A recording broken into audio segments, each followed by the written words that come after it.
মন দিয়ে শোনেন, ফজরের 2 রাকাত সুন্নত যদি পারেন ঘরে পড়বেন, 20 মিনিট বাকি আছে, ঘরে পড়বেন। যখন ঘরে পড়বেন, প্রথম রাকাতে কুল ইয়া আইয়ুহাল কাফিরুন পড়বেন, দ্বিতীয় রাকাতে কুল হু আল্লাহ পড়বেন। বলেন আপনারা, উলামারা ছাড়া অন্যরা বলেন, ফজরের সুন্নতের প্রথম রাকাতে কোন সূরা? আইয়ুহাল কাফিরুন, দ্বিতীয় রাকাতে কুল হু আল্লাহু আহাদ, এটা পড়লেন। আর যদি পারেন মাঝে মাঝে, যদি পারেন, আলেমদের তো মুখস্থ আছে, আপনারা যারা সাধারণ আছেন যদি পারেন মাঝে মাঝে প্রথম রাকাতে সূরা বাকারার 136 নাম্বার ছোট্ট একটা আয়াত মুখস্থ করে নেবেন। দ্বিতীয় রাকাতে সূরা আলী ইমরানের 64 নাম্বার আয়াত মুসলিম শরীফের বর্ণনা আছে। প্রথম রাকাতে সূরা বাকারার 136, দ্বিতীয় রাকাতে সূরা আলী ইমরানের 64 নাম্বার আয়াত ফজরের সুন্নতের প্রথম এবং দ্বিতীয় রাকাতে পড়বেন।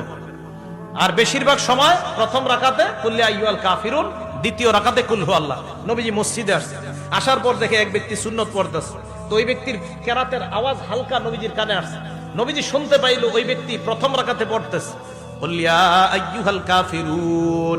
আল্লাহ নবী বললেন হাদা আব্দুন আরাফা রাব্বা। আল্লাহ নবী যখন শুনলেন এই ব্যক্তি ফজরের সুন্নতের প্রথম রাকাতে কুল ইয়া আইয়ুহাল কাফিরুন পড়লেন, নবীজি বললেন এই ব্যক্তি এমন এক বান্দা যে ব্যক্তি তার রবকে চিনতে পেরেছে, যে ব্যক্তি তার রবকে চিনেছে। তো নবীজি দাঁড়ায় রয়েছে, এবার ওই লোকটা দ্বিতীয় রাকাতে বললেন কুল হু আল্লাহু আহাদ। আল্লাহ নবী বললেন হাদা আব্দুল আমানা বিরব্বি, এই ব্যক্তি তার রবের উপর পরিপূর্ণ ঈমান আনছে। তাহলে প্রথম রাকাতে কুল ইয়া আইয়ুহাল কাফিরুন, দ্বিতীয় রাকাতে কুল হু আল্লাহু আহাদ। এবার ফজরের সুন্নত পড়লেন, পড়ার পর আপনি বাসায় বসে আছেন, তাকায় দেখেন ঘড়ির মধ্যে এখনো 15 মিনিট বাকি।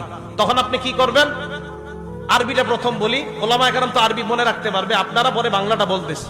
নবীজি বলতেন, ফাতুল বারীতে আসছে, আল্লাহুম্মা রাব্বা জিবরাইলা ওয়া রাব্বা মিকাইলা ওয়া রাব্বা মুহাম্মাদিন সাল্লাল্লাহু আলাইহি ওয়াসাল্লাম আউযু বিকা মিনান নারি সালাসা মাররাত।